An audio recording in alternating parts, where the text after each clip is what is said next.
Hello!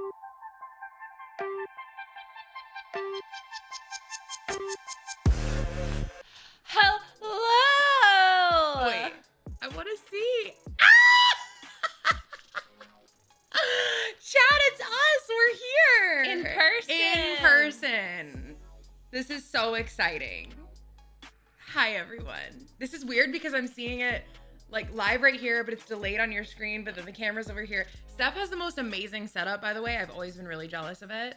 And so I'm glad to be streaming at her setup today. Hi, chat. How's everyone doing? I know, same room, same everything. Eventually, we're going to have like a little podcast set up in this giant office. What do you envision for that? I know Like we talked about ideas. And then Yeah. a little sand. I don't know.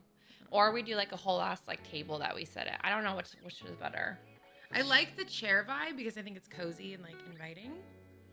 But I'm also down for it if you guys have any ideas. Thank you guys for the resubs. I love you. I see you. Thank you. Thank you. Yeah, it's been like a good week since I streamed. Longer. It's been like 8 or 9 days. It's been a really busy 8 or 9 days. It's been really busy. Hayli's been holding on, you guys, for dear life. Dude, it's been rough. But honestly, like, it was kind of magical how like once we got the hard stuff out of the way, how seamlessly everything went after that. And I'm not usually a very woo-woo type of person, but the fact that I was so concerned about getting the cats up here, and it was like probably the easiest part of the trip. I was worried for you. I blew my mind. Totally blew. And mind you, like, they totally peed and they totally pooped in the crate, but they were also in there for like 6 hours. I don't think they the were in peeing there and for the a long pooping time. was the issue. It was like if they were gonna like Scream. Yes. These cats If just you were screaming on the plane and they're just like, and you're like that person. You're like, didn't make a peep. They literally didn't make a sound, which I did not expect because previously when I've traveled with, even in the car, Orion's thing is he howls and it's like, cat, shut the fuck up. Like, it drives me. So imagining that on a plane full of people. I started doing a counter of how many people acknowledged the cat before, without even like him making a sound. People will just come up and creep. They'll be like, so what's your cat's name? Is that a cat in there? How many cats you got in there? I'm like, 1, 2, 3, 4. But that was like the easiest part. And so the fact that it was as seamless as it was, even from like you picking me up from the airport to like, sorry, can you not hear me? Sorry. No, they just hear you better. Yeah, like picking me up from the airport to like getting everything acclimated to the movers arriving early to yesterday. Yesterday, you guys, was like the best day ever. It was so fun. So it was us, Brennan, Cohen, Lexi came over, Aaron and Lane, and Vern and Nova. And it was just like the crew. And everybody like was unpacking boxes and putting together vanities and sharpening knives and eating pizza and drinking beer. I love that that's how the night ended, with Lane sharpening my knife. But that's literally, so the whole reason Hayli and Rick are moving up here is because, one, and I can attest to this as a new mom, it's really hard to raise your kids when you don't have friends that have other kids, because your friends without kids just have a very different set of priorities, and their idea of fun is not usually family friendly. So they're like, let's go do all these things. Oh my God. I'm going to kick your butt. Immortal, you're so toxic. you're going to ruin the podcast. I'm going to mute it. I have to mute it now. Sorry, Immortal, you got in trouble. Thanks for the bid. Thank you for the biddies, but he's hype going to train. have He's the literally alert. running the hype train all by himself. He does this where he does, because I have TTS on. So it goes, oh no, oh no, oh no, oh no. That's Immortal's MO. I know. Thanks for the bids. Thank you for the biddies. Thanks, Ty. Appreciate it. Continue, you were saying. Yeah, so, even like friends here have done it where they're like, let's go paddleboarding. Let's go do this stuff. And I'm just like, I would love to, but I have a little baby and it's just not really, feasible right now. So it was really like all of our friends are vaccinated. And so it was really the first time we've all gotten together in person in over a year. And so it was so nice to see everyone. Everyone came with their work pants on, and they were all ready to.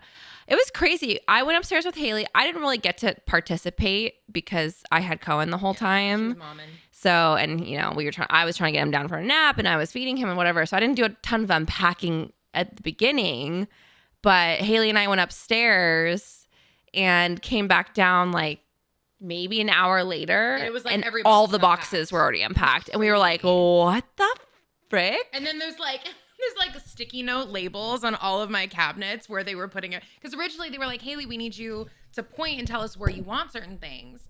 And I did in the beginning. And then they were like, okay, yeah, we're just going to make the executive decision and put it places. And so I came downstairs and there's like blue sticky notes that say like baking, or like cookware, cups, plates. And I'm like, this is unbelievable. But the issue is that we found out today that I'm pretty sure the movers screwed up with some of the boxes because I went upstairs. So long story short, the movers labeled everything, right? So everything has like pantry, kitchen, loft, like wherever it's going. And downstairs, we were like, we unpacked everything labeled kitchen and pantry. And is everything okay? What? So I was like, "Who's this girl in the 1800s dress?" All right, dude, fuck you. Anyway, but we couldn't find my plates, chat. The plates, the cups, the toaster, my mason jars, like a bunch of kitchen stuff is just not there. And so I'm like, okay, it must be in a different box, right? It must be mislabeled. We checked the garage, checked upstairs. We opened pretty much every box possible. Well, Erin opened every box possible. She was going through like climbing stacks of boxes. Like in my garage. Box cutting open. Nope, everything. not this one. And we're like, "You got it, girl. Keep going." She was our hero. She was amazing. Yeah. But then this morning, I was like, "Okay, we still haven't found it." And I go and I find a box outside my bedroom that is 1000% not mine. And it's got like 2 TVs in it. It's got like an Apple TV and these like random remotes and cords. I'm like, this does not belong to me. But it makes me concerned because I'm like, if I have somebody else's box, who's to say that somebody else doesn't have my shit? Mm-hmm. And so there could be some things that are MIA. I'm a little disappointed that it's something as valuable, or not valuable, but just like everyday usage as my plates and cups. But other than that, the fact that everything is there and it's getting unpacked. Hazel comes out tomorrow. So the priority was getting her room's pretty much done, by the way. I finished it this morning. So I need to go to IKEA and get her new dresser, a couple other errands. But it was the best day. Like truly yesterday really reaffirmed, okay, this is the whole reason we came here and it was the right decision. And I'm so glad we did it. So I'm exhausted. I'm super pregnant and super tired, but I'm so happy. Like I said it yesterday in Arizona, we never had that many people in my house at one time. That were like friends. Yeah, just in general, like let alone my friends, because I just didn't have that many friends there. And then I come out here and it's like all the people I love in one place right when I get there. Oh, my heart is just very full, chat. So I'm going to be not smiling. even everyone, because like Pierre wasn't there. I know, and, like, Pierre wasn't there. John wasn't there. I know you're not super good friends with John, but like John's awesome. John. And I'm sure still, like our crew, right? Yeah. And so like for me personally, it was just so freaking awesome to introduce Cohen to all of our friends, because like Lane and Aaron hadn't met him yet. And he did great, by the way. Oh, he's such a good. He did so great. Look at him, guys. This is him right now. He is zonked. He's chilling. He's just sleeping. And tell them what he did yesterday in baby boy's room. So I gotta be careful here. Don't say it. I know. I'm trying not to say it too. We were saying his name all day yesterday. I know. So Hayli is using Hazel's like crib and stuff for baby number 2. And it was just kind of like sitting in the room that they're going to be using. And I was like, hey, can I build it so that my baby can sleep? I'm being so careful here. You're doing great. Keep going. My baby can sleep so we can stay a little bit longer. Because Cohen's bedtime is like 7 p.m. and we still had a ton of stuff to unbox and stuff. And so me and Lane built the crib, and Cohen slept like a champ. He did so He just good. fell asleep and was just chill. I mean, I went Uber mom, and I brought like his sound machine, and I brought his Sleep sacks. and his, his crib sheets, because we didn't know where yours were. And then I brought the little like Nest camera, and he just had his whole setup, and he just went to sleep and slept like a champ. Down. And then we got to hang out with our friends for like another couple hours. So And he was still sleeping when you guys were ready to leave. You had to go get him up. So that's reassuring for sleepovers for the future. And I was telling Steph how like I really am looking forward to getting Hazel nice and comfortable with being here. So that way, like, when we do want to do sleepovers, that she'll have a place to stay, and then like we can all do these nighttime get-togethers, because whether it's at my house or at your house, having both our kids comfortable with each other and like knowing everybody and growing up together, it's going to make friendship time that much easier. And we won't be as, I don't want to say held back, but I guess like we won't have so many restrictions as far as the kids go if we can get everybody comfortable with each other. So it was exciting. And the fact that we got so much done, I really feel like Rick's going to get here this weekend and be like, holy shit, and be blown away. absolutely. Yeah. So I'm excited, and just for Hazel to be Well, so Hazel's room's done. The baby's room is at least like the furniture's put Yeah. together. Your office space, like the computer's all the computer's together. situated. Yeah. Your bedroom furniture's in. We built your vanity. That was so funny. Just like Aaron and Lane on the ground, like trying to screw the mirror in. Oh my God. It was just. How many Twitch streamers does it take to build a vanity? It was a lot. the original question was how many Twitch streamers does it take to set up a washer and dryer? But then your dryer doesn't fit your house. Apparently, it's only electric hookup and our dryer is gas. But I will say electric dryers are a lot safer, just in Are general. they really? Mhm. I guess that makes sense because it's gas. Gas in general isn't terribly Yeah. safe. If you have a leak and whatever, Yeah. so. I'm back to Home Depot today to go buy another appliance. That doesn't even include the fridge. Oh my God, I didn't tell them about the fridge situation. So, real question. Is it going to bother you if they don't match? What do you mean? The Oh, washer washer dryer? dryer? I've been thinking about it. They're actually okay, but listen, washer. It'll be easier to. But boom! Who's going to actually buy the washer and dryer, bitch? Washers and dryers, first of all, are not that expensive. I was No, really they're surprised. I thought they were going to be like $2,000, $3,000, $4,000 each. They're not. They're like under $1,000, which is like, okay, that makes me feel better. And a lot of these places sell them as a set. It's true. And if I want to sell the ones we have, which are perfectly good, they're really nice. So if I want to sell them, it'll probably be easier to sell them as a set versus just selling the dryer. So regardless, I can't do laundry right now. Like I don't even have the hoses to set up the washer right now. So we're going through all the clothes. Thank God we did laundry before we left. But I also I mean, you bring laundry here. That's true. That's true. Perks of living, basically being neighbors. Yeah. But here's the problem, chat. So we bring our fridge and we put it in the little spot that it goes, and it doesn't fit. Like it technically slides in, but I measured it. It comes out from the cabinetry 8 inches, and it's a gap of 6 inches on top to the cabinet above it. It looks terrible. It's like you look at it and you're like, this clearly does not work here. Yeah. Well, you guys, so they have a counter depth. Basically, instead of just having like the fridge free range, which a lot of kitchens do, where you don't have it framed at all, it's just like it has its space and there's nothing above it or anything like that. Hers in her new house is like ours is too here. So it's like perfectly, like the space is supposed to be like perfectly framed, and you just like slide the fridge Does yours in. fit perfectly? Yeah. Yours isn't counter depth either, is it? So they built ours to be. It's not uncommon. Really? We requested not counter depth Okay. because we had a counter depth fridge at our last house, and it's wasn't enough just, space. I mean, it's plenty, but we did require the second fridge for get-togethers, and I didn't have a family to feed, so I'm sure I've seen your fridge. It's always stocked with like fruits and all of that stuff, so you're gonna need the second fridge. Well, and that's the thing. So like having the fridge stick out a little isn't abnormal. It's not. Our fridge in the Arizona house stuck out a little, and we literally didn't even notice it. It was fine. But 8 inches is not a little. 8 inches is not a little. 8 inches, it's like a good chunk and it's right next to the pantry. And so the pantry door, when you open it, it's like this tiny little, it's like an awkward gap between where the fridge, it looks really bad. So I panic bought a fridge. I went to Home Depot and I I had to find one that was extra tall, that was counter depth, and it had a water dispenser.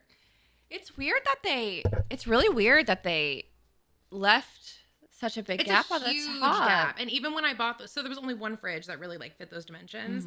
And the guy was like, hey, just FYI, this one's pretty tall. I'm like, yeah, I know. It's got to be pretty tall because it's literally 73 inches high. Like, it's a very tall gap for a fridge. Yeah. So this one will fit perfectly. And it's a nice fridge. It's a really nice one. But that guy got the easiest commission of his life. I literally walked in and I was like, I'm pretty sure I'm buying this fridge. And he was like, okay. I was like, here's my credit card. And that was literally it.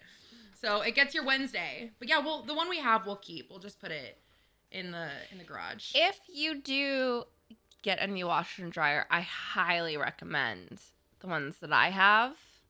Yours are really pretty. But beyond pretty, I don't really care about pretty. And they work. It's so one, Samsung washers and dryers are really nice, but if they break, you're like SOL. Like, Samsung has a really shitty warranty. Oh yeah, ours are both Samsung. Yeah, like they do a really bad job of like fulfilling like repairs and stuff like that. So our washer and dryers are General Electric, they're GE, and it's this new technology, and they're the only ones that make it. But so they're front loaders, which I prefer, but front loaders are really notorious for getting like moldy and like smelly. And so these ones have a vent around the door, and when you're done washing, you push a vent button and the whole drum spins and it airs out the entire inside of it. That's really so nice. You never have to like demold it and stuff like that. It's really nice. That's really nice. And ours are extra big, so they're like 8 cubic. Yours are big. So then you can do like a king size comforter in there. So you can wash a whole comforter. Okay, so we need to talk. I might need to get the links for this. Also, did I get a Sub-Zero fridge? No. I definitely did not get a $19,000 fridge. Imagine. My dad, on the other hand, I told you he got one, right? Yeah. So extra. It's like the most my dad thing in the world to just go buy a Sub-Zero fridge.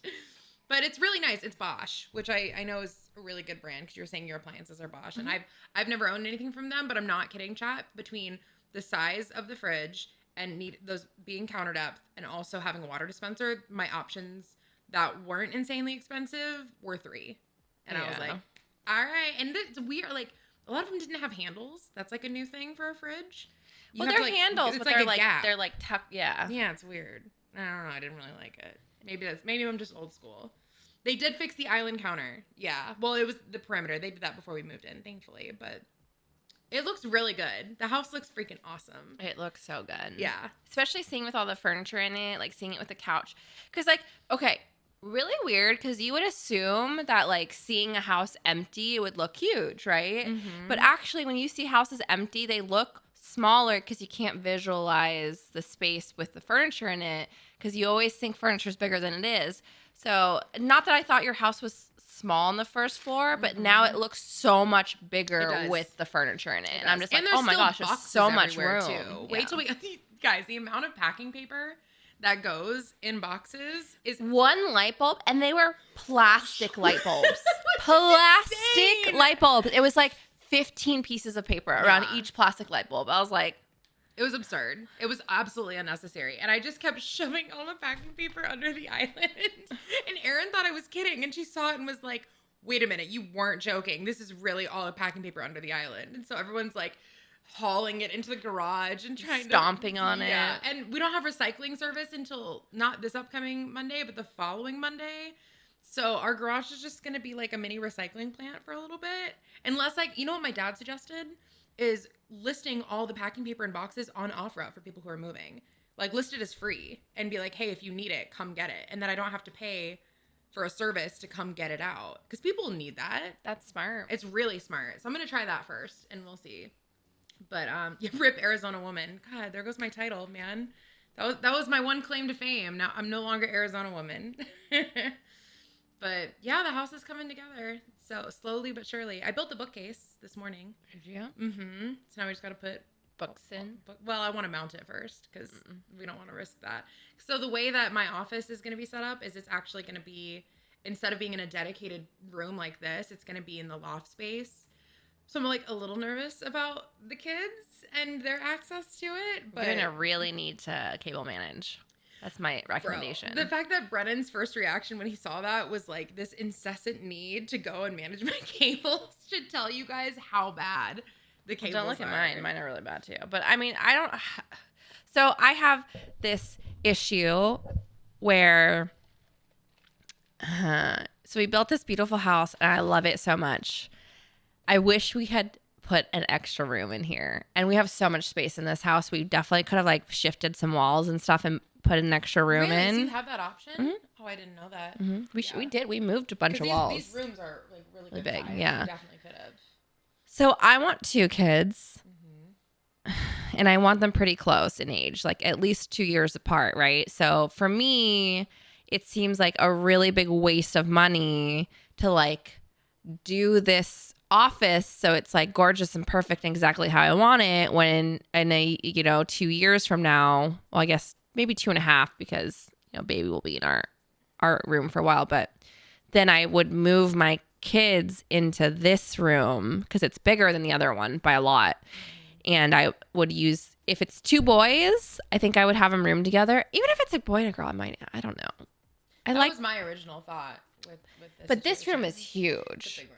So And our space isn't nearly as big. yeah, those are like perfect kids rooms. So, but this is like this could, especially if it's 2 boys, bunk beds, like this is like a perfect It's true. room for it.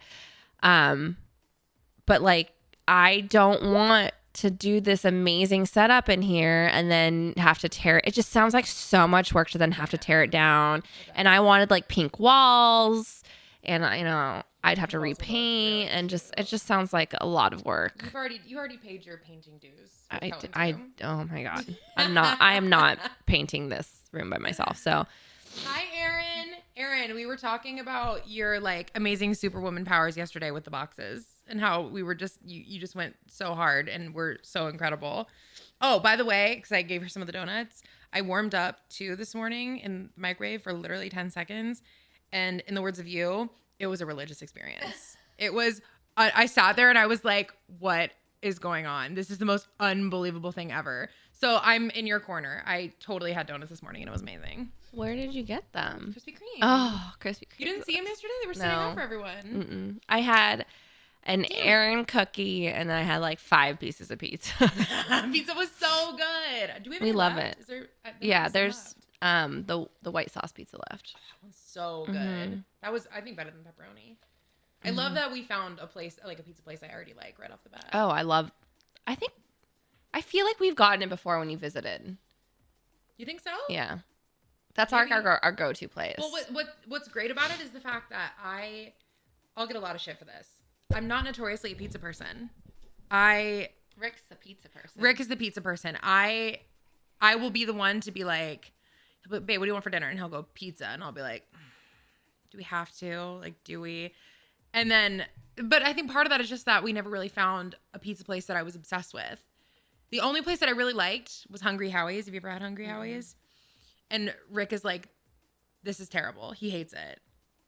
It's like college pizza. It's like cheap, but it's so good. And he like hates the fact that that's the only pizza I like. So the fact that we found a place that I already am a fan of is already starting off strong, because I think the hardest part for me when I moved from Arizona the first time to California was my favorite restaurants, like leaving my favorite spots. I'm very much a creature of habit. And so I go to the same places every time. Back in Arizona, it was Zips. It was like Press Coffee. It was all the same places.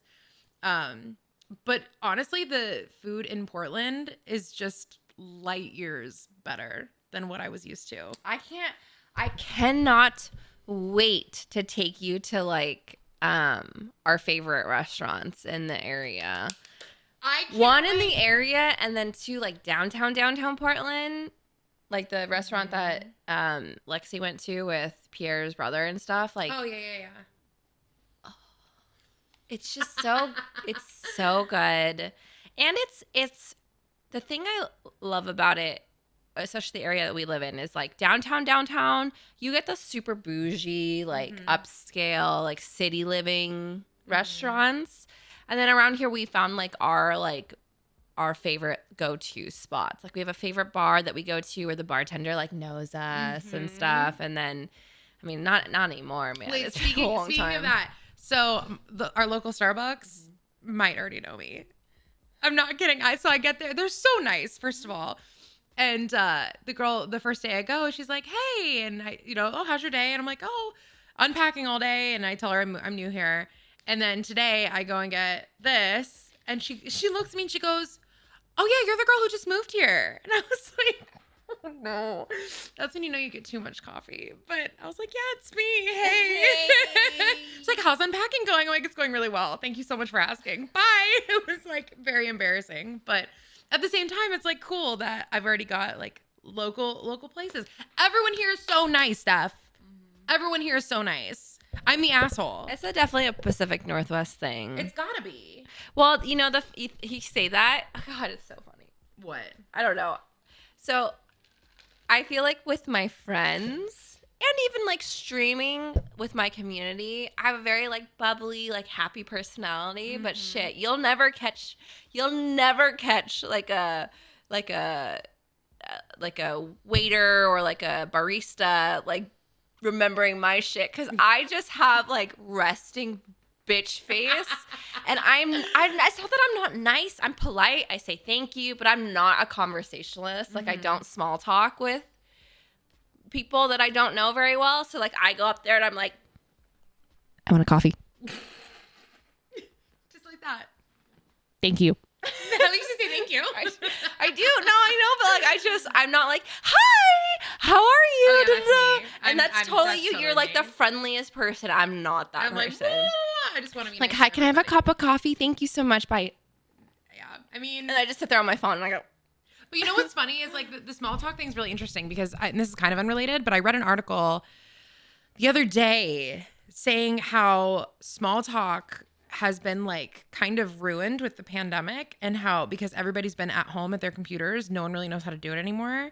And it absolutely struck home because I have noticed since I started streaming that just in general in-person interactions with people who I don't know very well are substantially more challenging. Like I feel like I suck at small talk now. It's the weirdest thing. Even like at conventions and stuff, if it was people I didn't really know that well, I was like, why am I being so awkward?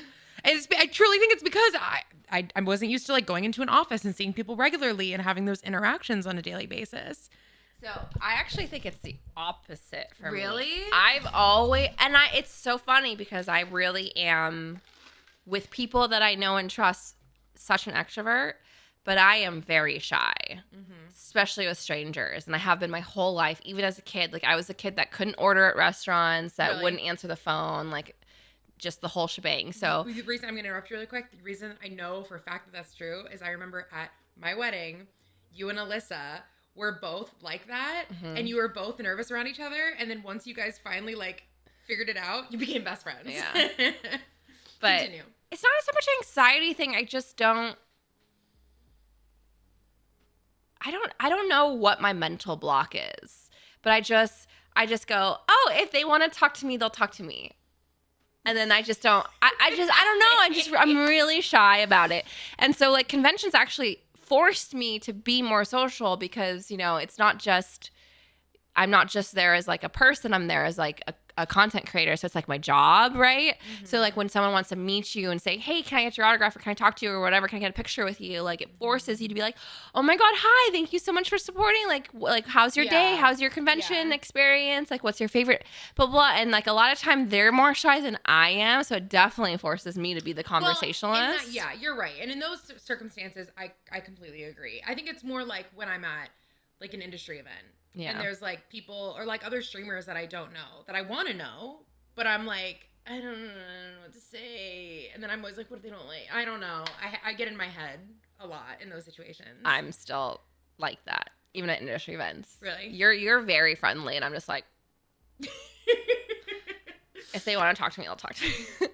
See, it's hard though. But then it sucks because then I come off really cliquey, which I don't mean to do, because like I'll be like very shy and quiet, and then I'll see someone that I know and I'll be like, oh my God, hi, I missed you so much, I love you. And they're like, well, she's really nice to that person.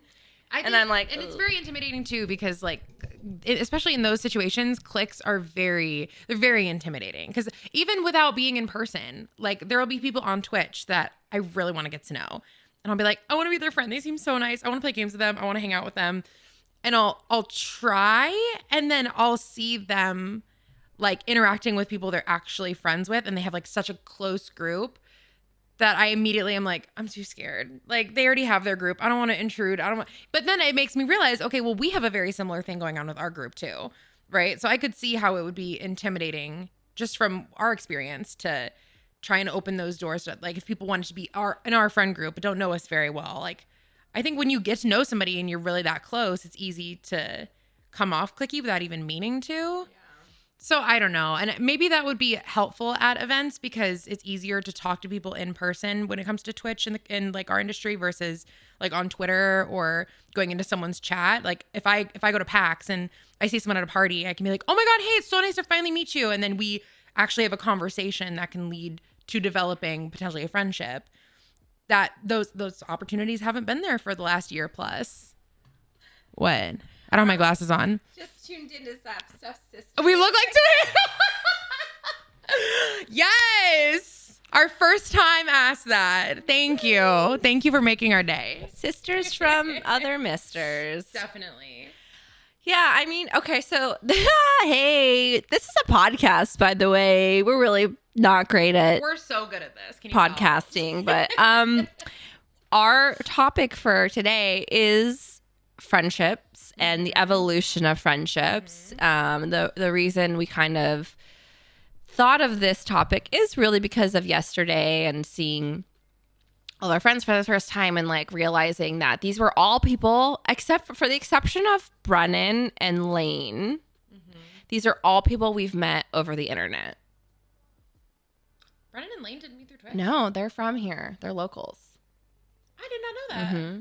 Oh my God. So they went to the same, they weren't like super good friends, but they were friends of friends. And then Lane moved or something like that. But they had the same schooling situation at one point. But so we've all met through Twitch, actually, but the internet. And it's just really cool to see how our friendships evolved from. So the first, again, Lane and Brennan are the exception, but Brennan and Vern are the first. They initiated everything. They met when they were like 17, Gears of War, Xbox Live lobbies. That's literally how they met, was in a lobby. Yes. And Brennan was like, oh, this kid's really funny, I like him, and invited him to keep playing and making videos with him. And that's how they became best friends. My heart. Yeah. My heart is so happy hearing And then, that. I mean, you should go back and watch some of their. Gaming, but I didn't realize it was literally in an Xbox lobby, and they just had fun and decided to keep playing. Mm-hmm. And then like Brennan, like you should watch, like go to Brennan's like old YouTube channel. There's some, I mean, they're questionable, but there's some hilarious like videos from when they're like 17 years old. Oh my God. Like actual babies. Yes. Brennan's like interviewing Vern for like a segment or whatever. And Vern's like wearing, like he like keeps changing his hats, and they're so socially awkward and weird. And they're like such babies. Yeah. So Brennan started being friends first. Okay. And then, like I said, I think it's my dog, Lane, and Brennan have been friends for a while through school and stuff. And then who came next? Brennan's known Aaron for a very long time.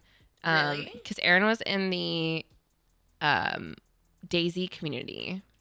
And Brennan was like hardcore into Daisy. So she knew Aaron through that. Or he knew Aaron through that. Right. Nova's a new addition. We've just met Nova recently within the last year. Mm-hmm. Lexi, you guys have known since college. So Lexi was an extension of Rick. So I started dating Rick, and Rick and Lexi were not many people know this. Rick and Lexi were best friends, and I 1000% stole her. She then became my best friend. And so what was cool is when her fiance Pierre got accepted to law school in Portland, they relocated up here. And what were your interactions with Lexi and Pierre before they moved? It was the wedding and what else? I guess when Hazel's birthday, you guys came out for that. No, Lexi had already moved by then. Yeah, Lexi wasn't there. So what were your interactions before that? It was literally, even at the wedding, I don't even think I was like close with her. Like, we weren't like texting friends at that point. Right. It's hard to think back that long. It's all like blurred together at this point. I really don't remember. Our 4-year anniversary is in like a month. I think the first time we really hung out with Lexi was when you visited us. Because she had already been in Portland for a while. Yeah, you're right. And you visited us, and then we invited her over, and we had like this really amazing get-together, and all the boys got along, and we got along, and then I started reaching out to Lexi more on a one-on-one, and now Lexi and I are like best friends too. Yeah. I love it. We're like this whole like bestie friend group. It's the best. But so then Brennan's ex-girlfriend was really good friends with Hayli. And so that's how Hayli's group merged into Brennan's group. And then... Well, and also Rick and Brennan hit it off. But that was through Allie though, right? Right. Yeah. But like what ended up happening was I didn't know Allie very well. Like it was like a group that it was like Tucker, Sonia, Allie, me, Vern, and Vern's girlfriend at the time, Kate. And we all went to dinner. And at the time, the only person I knew was Sonia. I didn't know Tucker. I didn't know anybody. And so that dinner... Actually, I have a funny story about this dinner. And how these are just the examples, Chad, of how like just little moments in your life can affect the rest of your life. And so I was in college at this point, and Sonia invited me to this dinner. I really wanted to go, right? Because I knew all these people through her, but I hadn't gotten to meet them in person. I found out after I booked my flight that I had a final that I was supposed to take, or I think it was either a final or a midterm. Uh-oh. And I wrote my teacher a letter, an email, and I begged her to let me take the final early. I was like, this is so like, please, this is such an important moment. Like these are people that like, this is part of a thing I'm doing that means so much to me. It's a huge part of my life. Like basically put my soul into this, begging her to take it early. She said yes. She let me take it early. Had I not been able to, I probably just wouldn't have taken it and failed the class, honestly. Probably because you said you did it early and not late. I did, yeah. I wasn't trying to take it late. And so she said yes, and we managed to go to the dinner. And then that night was like the first night that Rick met Vern and Brennan. And so their friendship started that night. And obviously I got to know Allie, and I got to be friends. And so like that whole crew and Tucker, like it was like that was the beginning of that kind of path for the boys.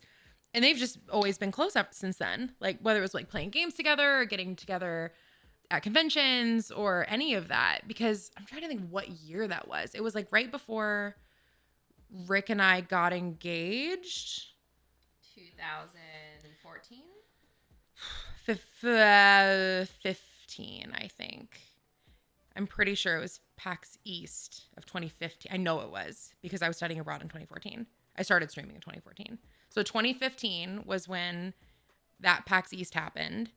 And then the following year was when Rick proposed. So that year and all the time, like in that year time span, Rick obviously became close enough with the boys to ask them to be his groomsman and best man. Mm-hmm. And so I think all of it just kind of became this just big group of friendship and love. Well, so like, I mean, okay, here's the other thing. And it's a lot like normal interactions, but I guess here's the other thing. You don't really have these interactions as adults in the real world. I feel like you're kind of limited to work, friends from your past, and like maybe if you have a hobby like the gym or whatever. But it's really not super easy just to like meet people in the wild, you know, and be like, let's be friends. Yeah.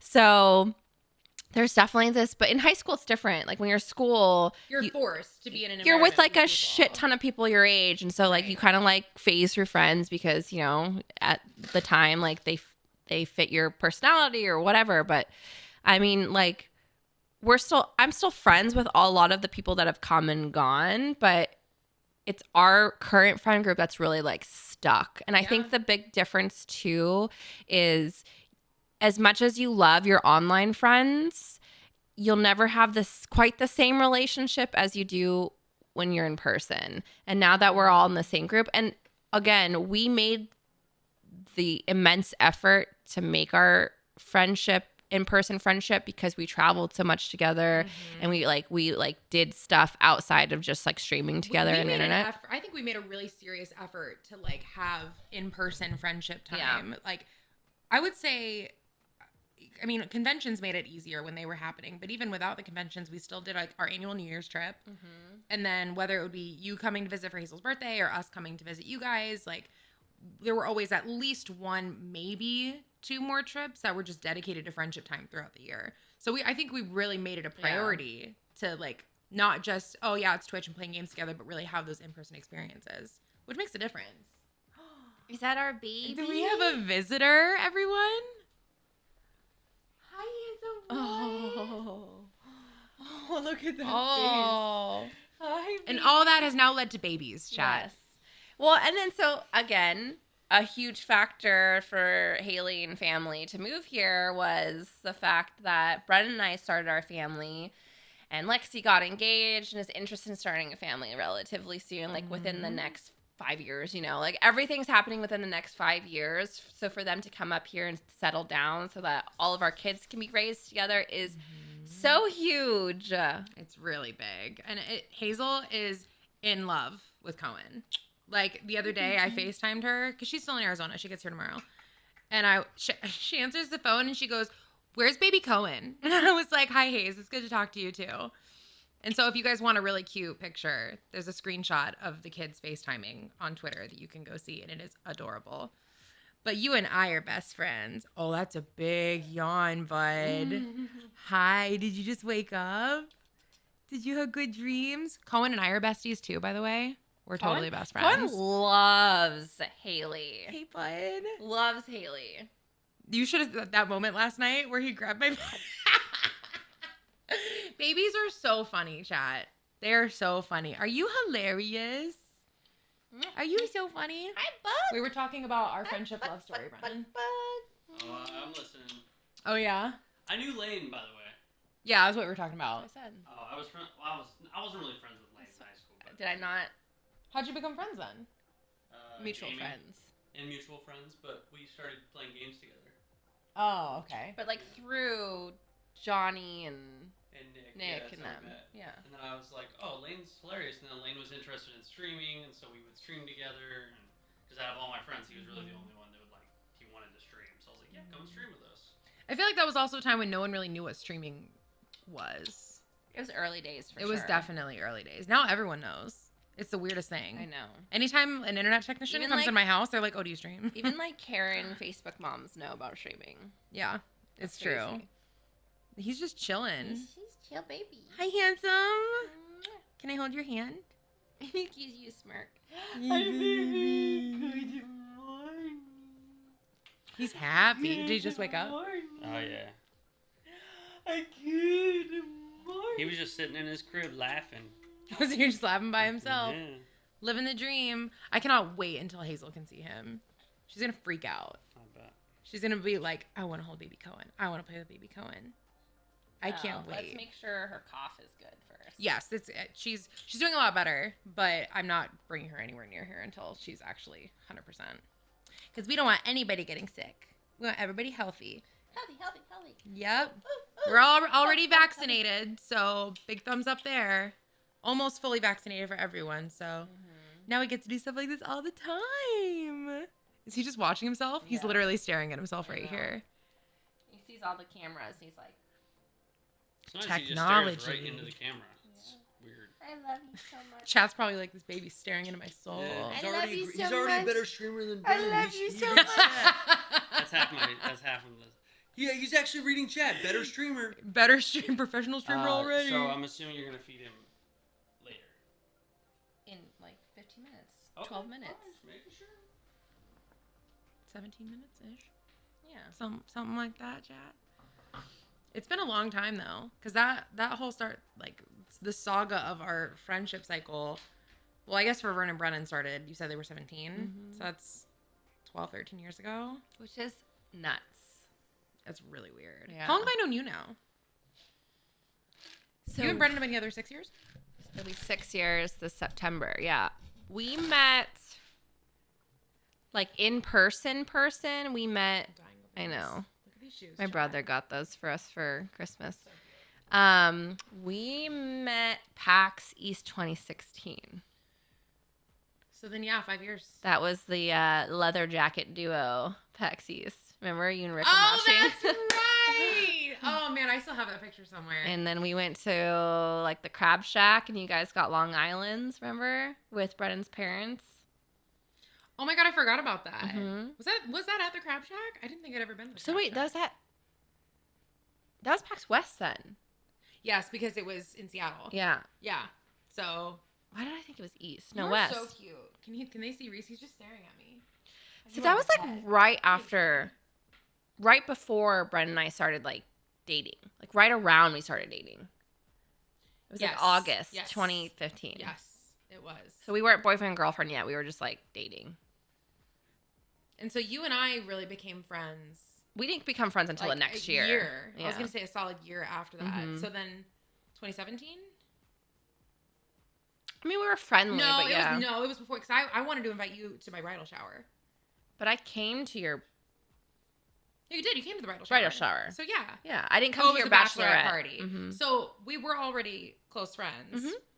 before the wedding. So that Mhm. would be like early 2017-ish. I can't remember when any of that was.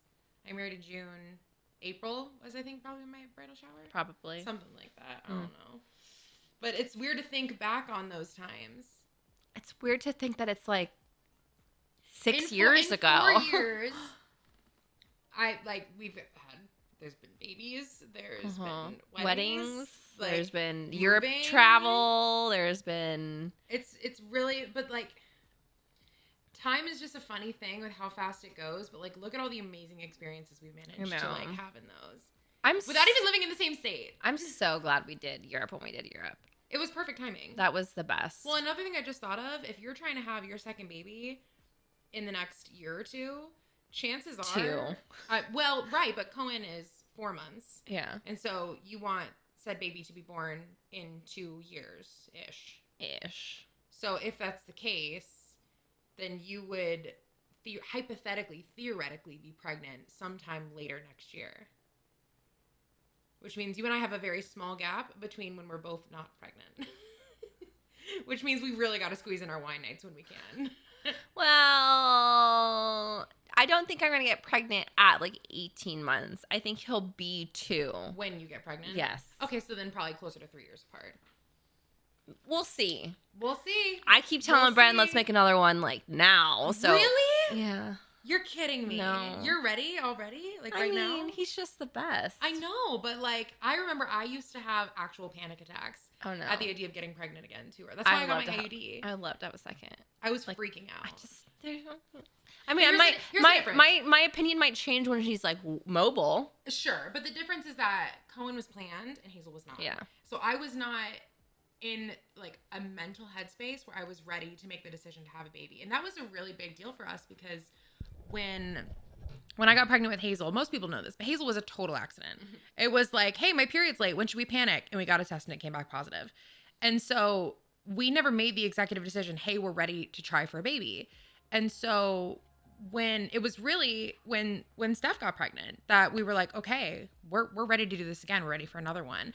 And it was I remember I told Rick, I was like, hey, I have an appointment to get my IUD out tomorrow. And he was like, pick up condoms on the way home, bitch. Like he was so not ready. And I remember that. You were like, what the fuck? It really defeats the purpose, but okay.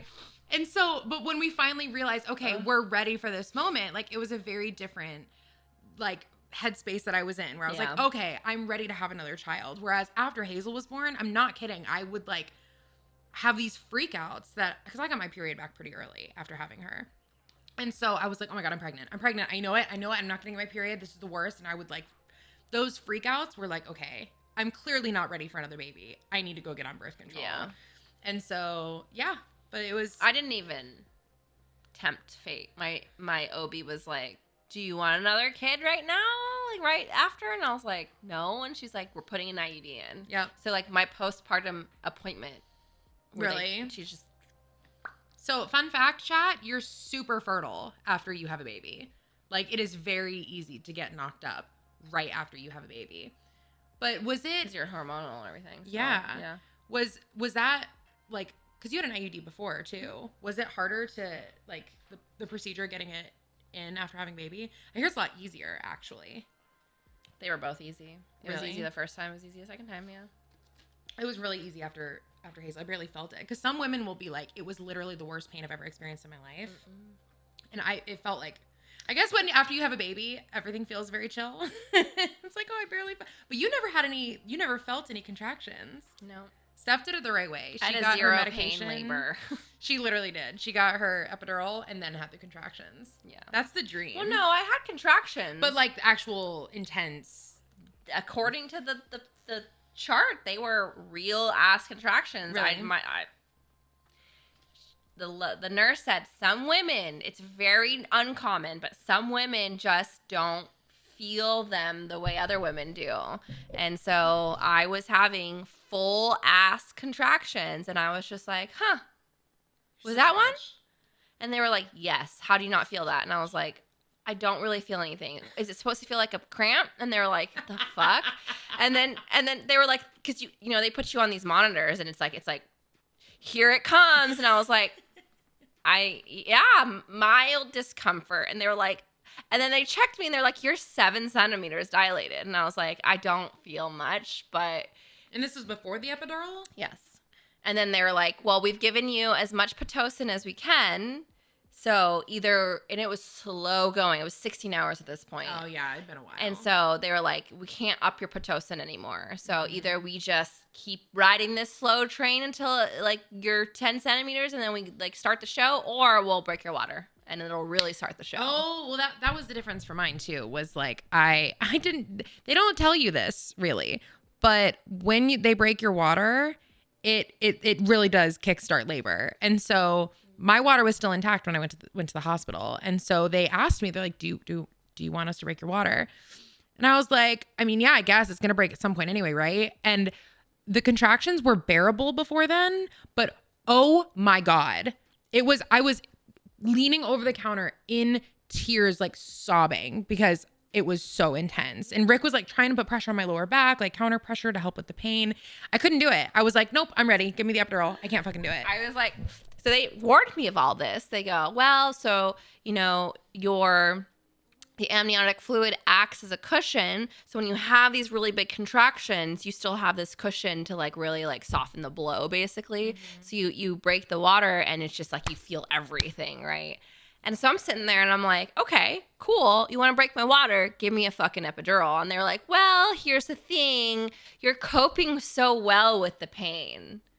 It really could be not much of an elevated situation. Do you wish that you'd Fuck waited? no. Really? Fuck no. I was in active labor for 4 hours, and at that point, they wouldn't have been able to give it to me. But don't they say? Oh, okay. Yeah. I forgot when you get to a certain point, yes, you can't get it. You can't get it. Because I was gonna say, if you didn't get it, like I know that they say there's studies that show epidurals do slow down labor. Sure. And so I didn't. But know it wasn't. that would've My affected it. labor didn't slow down. I wasn't pushing for 4 hours because my labor slowed down. I was pushing for 4 hours. 4 fucking hours. Because my little I would boy's die. head got stuck in my birth canal. He's got a big ass head. Big head. He was like 98th percentile in head diameter when he came out. And I'm skinny. It wasn't a hip issue. His head was getting through the hip area fine. It was my pubic bone and then the canal, like there's an angle at one point where their head has to go under. And if it doesn't clear it, it sucks back up. So it's like this. And it has to go all the way out for it to crown, right? So you could see it. Within 15 minutes of me starting to push, you could see his fucking head. Kept going back. I couldn't push it through the fucking canal. Can I just say how excited I am to do this again? I can't wait. This makes me so excited to go through labor again with my son, especially because he's measuring big. I'm really stoked. I can't wait. Thank you. You're welcome. So big brain decision. I was like, absolutely not. If you're going to pop my bag, if you're gonna break my water, you 100% need to give me an IUD now, or IUD. It's An epidural now. And so the anesthesiologist, again, so I came in at like 1 p.m. or something. At this point, it was 2 in the morning or what, 1 a.m. I don't know. So the epidural or the anesthesiologist is on call, which means she's sleeping in her apartment somewhere on campus. Yeah. And she gets a phone call and it's like, we need you to come do an epidural, wake up, blah, blah, blah. So she walks in, right? And she's just this nice little lady. And she looks at me and she looks at the whiteboard and she looks at me and she goes, why aren't you screaming? And I go, excuse me? She goes, I've been doing this for 25 years. She's like this little white-haired lady too. I have yet to come in at a 1 a.m. call and see the whiteboard where they're 7 centimeters dilated and they're not like in tears begging me for the epidural. She's like, what's going on here? And I was like, I don't know. I just don't really feel anything. And she's like, she's like, okay. And she's like, please lean over. She's like doing the dressing on my back, whatever. And she goes, are you sure you're okay? And I'm like, yeah. And she goes, okay. And she like puts it in and it's like 15 seconds. I'm over it. Cause like if for other women who are like really going through it at this point, you're like and so like you're moving and like it's and you have to be excruciatingly still for the epidural to go in. So like it's a whole ass process where like the husband or the partner or whatever has to like hold like the woman's like hands and head and body to like steady her, and like they do it like they time it with the contractions to make sure. And she's like, do we have to even time them? Or she's like, she watched me a contraction happen and like I didn't even move, and she was like, okay. She shoves that bitch in and she's like, that was the easiest epidural I've ever done in my whole life. She goes, I'm like I'm like stunned. I don't know what's happening. And I was like, I'm cool. See, this is the perfect example of how everybody's experience is different, but also how everybody ultimately pays the price. Because Steph's price was 4 hours pushing, and my price was vomiting my guts up for the first 2 months, and my subchorionic hemorrhage. Yeah, those were. Oh, and then them fucking up my epidural in the labor process. To be fair, my price with the no pain for the contractions was I fucking passed a kidney stone. Oh my God, that's right. I already paid my pain price. That's all right. Right. How? When did that happen? 3rd trimester. How far along? Do you remember? 30 something weeks. I remember that was terrifying. Yeah. I didn't know what was wrong. I mean, I did because like TMI, but some women are really prone to bladder infections. So I have had chronic bladder infections like my whole life basically. And so when I was in college, one of them turned into a kidney infection. Mm-hmm. And so I know that pain, and so you recognized it. You knew. I knew it was very localized to my kidneys. And so I was like, oh my God, this is a kidney infection. It has to be like whatever. Like the other thing is when you're pregnant, your UTIs are like it's way more common to get a UTI when you're pregnant because you got a lot going on down there. Yeah, true. But this is the worst story ever. God, it makes me so sad. Okay, so I wake up. It's like 10 a.m. and I'm like, oh, my back's kind of sore. And infections, like kidney infections, like the pain is like it happens pretty fast. But like I'm like, oh, I'm kind of sore, and I'm like chalking it up to like normal pregnancy pains again because I'm pretty far along. In the 30 weeks, I got a big old belly. I'm like, oh, maybe it's just catching up to me. Maybe I'm finally having like belly back pain, and then it starts getting worse. So by like 11:30, I'm like, holy shit, this is like really painful. It's like starting to be like sharper pains. I'm like, something's not right. So I called once you're above 20 weeks, you have like this special hotline that you can call for like any like questions, and they'll like immediately answer because pregnant women are a priority. And so I call and they're like, we don't like the way this sounds. We want you to come in. Unfortunately, we have to move it, but a bunch of other people's appointments. And so the soonest you can come in that we can see you is 2. So I'm like, okay, I'm in pain, but it's not like a 10, so I'm fine. It was like probably like a 6 at this point. But it's scary enough that when you're pregnant, you're like, I need to pay attention to this, right? So we go in at 1:30, we check in, whatever. I'm sitting there, and my doctor's unavailable, so I go see like a midwife nurse person, So I go in and she's like, well, everything you're telling me, it sounds like a kidney stone. And I looked at her and I was like, bitch, there's no way. I was like, I've had a kidney infection before. I know what this feels like. Like, it's totally that. And she goes, okay, but it sounds like a kidney stone. And I was like, she was like, here's what we'll do. I'm gonna schedule you. We can't do it here. You have to go to the nurse's station. Yeah. That's like on a different floor. But I'm gonna schedule you for a antibiotic shot, safe with the baby, but it'll absolutely nip the kidney infection in the bud if it is that. Mm-hmm. And if it's not, if it's a stone, there's nothing we can do. There's really not much you can do. You just have to pass it. So if it's like unbearably painful, I want you to go to the hospital and they could possibly dissolve it for you. Is that what ended up happening? No. You passed it? Well, no. This story gets worse. Oh, didn't it like embed itself? No. So I'm like, okay, great. This sounds like a plan. I go to the nurse's station to get my antibiotic shot. Right. And so this was one of those things where like they call in and they go, hey, we don't have this on the schedule, but I need you to give the shot to this girl, blah, blah. So I end up sitting in the waiting room for almost 2 hours because they forgot about me. What?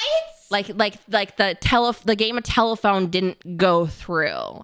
So you're sitting there in pain. No. So I'm sitting there actually physically passing the stone, but unaware that I'm passing the stone, but I'm sitting there and I'm literally about to pass out. Like I'm sitting there and like readjusting in every possible position. I'm sitting there, I'm sweating now. I have like the cold sweats. I'm feeling so nauseous. I'm like, what the fuck is happening? And so like people keep going in and out of the door, in and out of the door, in and out. People that show up 15 seconds in the door and then leave. And I'm like, what the fuck's happening? So finally I get up and I grab and it's one of those doors that like locks. So they call someone and then they go in and then it locks. So I can't let myself in and be like, excuse me. So this lady comes out, calls a name, and I almost grab her, but I like snap in her face. I'm like, excuse me. I've been waiting here it was like an hour and 40 minutes at this point. And I'm in excruciating pain. Can you please check the list and see where I'm at? She like thinks I'm so rude, right? Right. She's like, okay, what's your name? And then she goes back there and you can tell 100% she comes back out and she's got the like, oh fuck, we fucked up face. Cause she's like, oh, we'll be right back. We're clearing out the room right now for you. And I was like, yeah, bitch, you damn straight God. You are. So I'm sitting there and I'm like trying to keep it. And again, I have my birthing story is a testament to this. I have a really high pain tolerance. So really high pain tolerance. This bad. Yes. And so finally I go back there. I'm sitting, like I'm in the injection room or whatever the fuck. And so this is like a big needle going into like my lower back area. And she looks at me and she goes, darling, I'm so sorry. This is going to really hurt. Oh, this God. Antibiotic is going to really hurt. She's like, we actually put lidocaine in the front end of it so that it numbs the rest of it going in, but the lidocaine burns when it goes in. So I'm sitting here and I'm like, how the fuck does this story get worse? How does this get worse? So I'm like, I don't care. Put it in me. Just give me the shot so I can go home. So she gives me the shot and she's like, well, we need you to sit here for 15 minutes so that we know that you don't have a reaction. So I'm like, I'm sitting here and I can tell that she can tell I'm like at my wit's end. So she's like, how about this, honey? Well, we have a room in the back. I'll put some pillows and blankets. I'll let you lie down and we can do your 15 minutes in this room by yourself. And I'm like, okay. So as soon as we walk into this like private room, I just lose it. I'm like hysterically sobbing. I'm just like, and she goes, oh my God, what can I do? And I was like, can you please get my partner? Like he's in the lobby. And she's like, absolutely. So she like runs out and grabs Brennan. Brennan comes in and he's like, I've never seen you like this. Mind you, we've been together for 5 years at this point. He's like, I've never seen you in pain like this. And I'm literally, so that realistically, the antibiotics doing jack shit, right? So I'm just actively passing a stone. And I'm like literally hysterical. Like my whole body's like numb in places and excruciating, like painful in other places. And so what happens is the stone passes from your kidney through your ureters, which is like, it's like a tiny little tube. Yeah. And then finally it lands in your bladder and then you have to pee it out. Right. And so at this point, time-wise, the timeline lands up. It's like halfway through my ureter. Oh, it's not even out yet. No. And so it's like probably like 4 p.m. at this point. Finally, I get like discharged. I go home. I'm like not okay. I can't eat either because I'm so nauseous. So I'm like starving and also nauseous. It's just like the worst. And I'm pregnant, 31 weeks pregnant, by the way. And so, by the way, in case you forgot. yeah. And so finally, and again, it's one of those like pains where like you like are trying to adjust your body to see if there's like any position that'll like not be as painful. So I'm like leaning over the bed. I have like one leg up. I'm like on the floor stretching. I'm like trying to do all this shit. I don't pass the stone until 10 p.m. And when you pass it, the pain just disappears. Instantly. It's instant. Holy shit. How big was it? It was big, dude. It was like half the size of this. Oh my God. Yeah. Surprisingly huge. Like I peed and I like the pain was just gone and I like looked in the toilet. It's just fucking sitting there. It's just like a rock sitting in the toilet. And I fucking scream. I'm like, Brennan, come here. And Brennan like runs over and I was like, is that a stone? Is that the stone? Is that a motherfucking kidney stone? Because again, at this point, I'm not 100% convinced it's a stone. Oh, so you still, okay. I'm still unsure of what's happening, right? And so he looks at it and he goes, that's a fucking stone. I wish I'd taken a picture of it. I didn't because I was so like flustered. Right. That he saw it and I thought that was enough. I wish I'd taken a picture of it because it was a big stone. Thankfully, it was a calcium stone, so it wasn't the jagged one. Yes. It was a smooth one. It was just really large, and that's why it hurt so bad coming out. So careful. Did you feel yourself pee it out? That's what I'm saying. No. Okay. But it wasn't that big that you're like, What the fuck is look, my yeah, here? no. You It was Urethra. but like, so what happened was I was laying there in bed and I had a heat pack on my back, and I was like, and then I was like, I feel better. And that's the other thing. It's really hard to pee. Because you're basically the stone is like blocking the urine from reaching your bladder. And so I was like, oh shit, I really have to pee. And I was like, hold on, I feel so much better. And so I get up and for the first time, like walking straight and I go to the bathroom, I pee. And that's when I was like, oh my God, it happened. Wow. Yeah. Holy shit. That pain was worse than giving birth. For me personally, because apparently I'm a superwoman when it comes to like pain stuff. But yeah, it was atrocious. So yeah, you definitely paid your price. Yes. In that form. Oh yeah. I'm just imagining. And then I fucking had to push for 4 hours. Thankfully, I mean, because I had the epidural, the 4 hours of pushing wasn't painful. It was exhausting. It was the biggest physical like task, physical feat I've ever had. Like fuck lifting, like give me a goddamn weight rack of, like a squat rack of like 200 pounds. I'll fucking squat that shit, because what I did when I gave birth was oh my God. That's insane. And here she is. With my beautiful baby. Here so to live to tell the tale. and then here's my baby is just literally with your baby. an angel king, sweetheart child, perfect baby so far. So like again, I paid my price. We talk about it all the time, but he's just like the most chill, easy baby. Damn, Steph, when I had a stone, I was crying in the emergency room begging for medication. Yeah. And that's the other thing, because I didn't tell you this. That's the other thing. Because I was so pregnant, I refused pain medication. Girl. So I had one Tylenol. And she offered like hardcore like Tylenol, like extra prescription strength Tylenol. I was like, no, I'm pregnant. I said one Tylenol. And that's I'm not even just the fact that it's Tylenol, the fact that you only had one. One. Yeah. Not two, which is like the normal like med me up, baby. Give me all the pain meds. I'm not dealing with that shit. So yeah, that was intense. Yep. Oh my God, this is so cute. No. He's so handsome. My baby. Okay. You hungry? Yeah. Are you hungry, boy? As soon as we come in here, distracted. He literally nodded. He was like, but yup. in there, he is trying to eat my hand. He is Are you hungry? happy. You want some milk? He is not a happy boy. Do you want the boob? The boobs. He's ready. I want the boobs. God, you have a cute kid. I know, you're He's so so cute. cute. Hi, Lexi. We love you. Oh, and Heather's here too. Hi, Nova. Hi, Teresa. There's like so many people in I here know. that I love. All our babies. All of our friends. Hi, everyone. Thanks for watching. Yeah. I think we're gonna You think you wrap gotta go feed here. your baby. I know. Talk about momhood, guys. Hi. I'm on that strict Oh, breastfeeding life Sweaty schedule. from daddy. Oh, so am I. It's okay. Wait, hold on. I don't want you to grab my ears. I know you're very grabby. Thank you. Oh.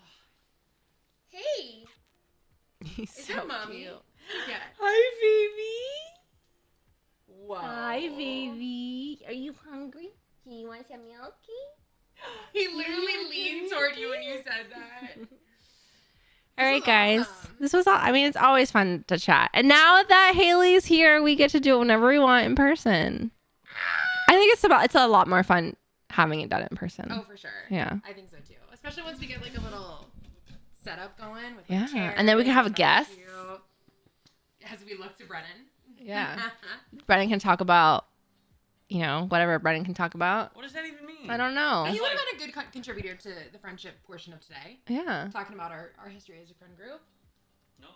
What are you doing? All right. Are you like dancing? I'm antsy. Brennan has really bad ADHD, so he gets really antsy and has to pace. He's a good looking baby. He is. He's such a good looking baby. Isn't he the He's so handsome. Like, look at his little face.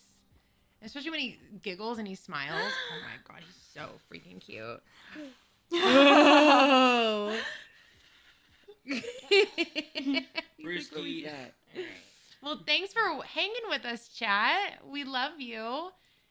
This was an awesome first stream back. I'll probably be, I don't know, but maybe tonight I'll try and hop on. Do you want to keep talking to them? It's true. You guys I can just go. I want to, but it's that I have to go run errands. I have to go to IKEA. Okay. I have to go to Lowe's. I have to go buy a new dryer.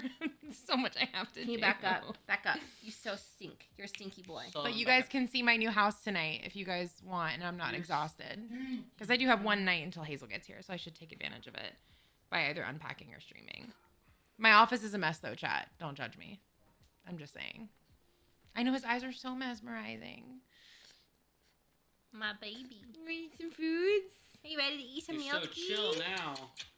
Because he's got lights to distract him. Boy, and he screens. bit my thumb so hard. Like yesterday. Where's Nova? Yesterday we ow. Dude. It was so funny. I haven't stolen another shelf from IKEA because they're out of them. I told you how I stole mine, right? On accident. You didn't know that? When I bought my original bookshelf, I bought it with the extension, and the girl, instead of scanning the extension and the bookshelf, scanned the extension twice. And I looked at it was like $27. And I was like, "Are you sure this is right?" And she looked at it and she goes, "Yeah." And I was like, "Oh," and I also had a little mirror that was $1, and she was like, "Oh, I forgot this," and scanned the mirror. It was $28.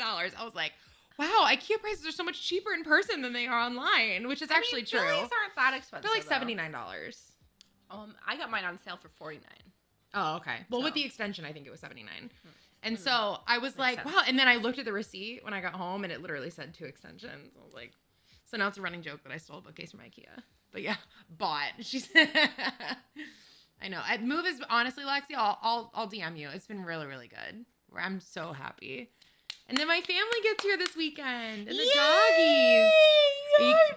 Are you gonna meet 2 new doggies? Oh, there's a big smile. Hi, No. You wanna go, mommy? baby. Yeah. I will pass him over. He's chilling. He doesn't usually chill when he sits, does he? Yeah, he does. Oh, okay. I thought he didn't like sitting. Depends on his mood, but he's chilling. Yeah. Hi, baby. You want to say hi to the camera? Say hi, I'm the cutest baby you've ever seen. I'm the cutest baby you've ever seen. Look at these. Look at those cheeks. Look at those chickies. Look at those cheeks. Okay. I just want to smush his cheeks. I know. Hi, baby. Love you, chat. Would you want to do an IRL stream around your house? Probably not. I feel like I'll probably end up doxing myself on accident. It's just not worth it. No. Cooking streams, though, I have a badass new kitchen, so you will see that. What are you looking at, Cole? Just the lights around Yeah. the room. Oh, okay. Are you gonna stay on while you feed him? Are you gonna wrap? No, I'm gonna wrap. Okay. By the way, thank you to everybody who resubbed. I'm so sorry I didn't get to call everybody out. Just know that I love you all and I freaking appreciate you. And I'll thank you all tonight when I come back on. Yes. Thank you. What's the cheese drawer situation? Do you have a cheese drawer in your fridge? Yes. Okay, you looked at me like I was crazy. No, I didn't know the drawer part was coming. I was like, cheese drawer. My first thought was like in my like next to your utensils, like, like in drawer the of cabinet, cheese. like Yeah. a drawer. No, in your fridge. Yeah. Chat was judging me for having a cheese drawer. I mean, ours is like meat and cheese.